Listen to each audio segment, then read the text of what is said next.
পদত্যাগপত্রে কি লিখেছিলেন সিভি আনন্দ বোস? কারণ নিয়ে জল্পনার মাঝেই প্রকাশ্যে চিঠি। Hi everyone, welcome back to my channel অঞ্জনার ব্যঞ্জনা।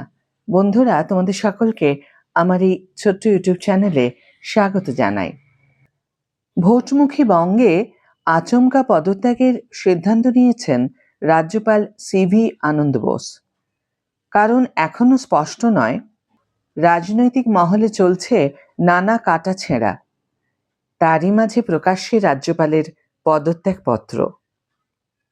এক্স হ্যান্ডেলে আনন্দ বোস লেখেন, বাংলায় আমার ইনিংস শেষ হতে চলেছে। বাংলার মানুষদের কাছে স্নেহ ও শুভেচ্ছার জন্য ঋণী। কেরালাম আমার রাজ্য। আমি কেরালামে বিকশিত ভারতের লক্ষ্যে কাজ করব।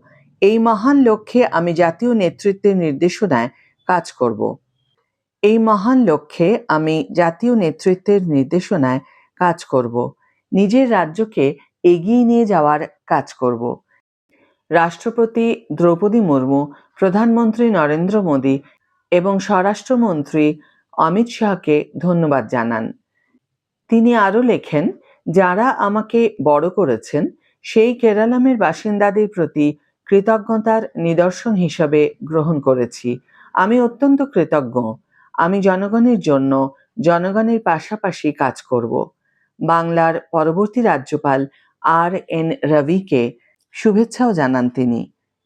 বাংলার নয়া রাজ্যপাল হয়েছেন আর.এন. রবি। তামিলনাড়ুর রাজ্যপালের পদে ছিলেন সিবিআই ও আইবির এই প্রাক্তন কর্তা।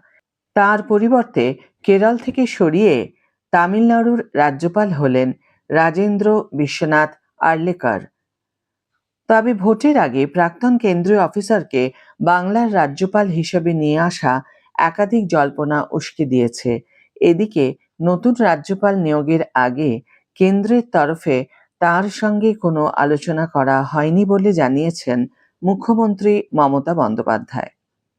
তার দাবি, কেন্দ্রীয় স্বরাষ্ট্রমন্ত্রী অমিত শাহর তরফ থেকে নতুন রাজ্যপাল নিয়োগের বিষয়টি জেনেছেন তিনি।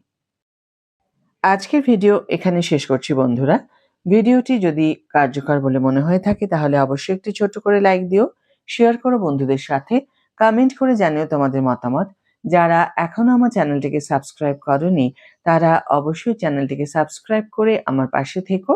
আর যারা অলরেডি সাবস্ক্রাইব করে দিয়েছো তাদের জন্য আমার অনেক ভালোবাসা এবং অনেক ধন্যবাদ। আজ তাহলে বিদায় বন্ধু, দেখা হবে পরের ভিডিওতে।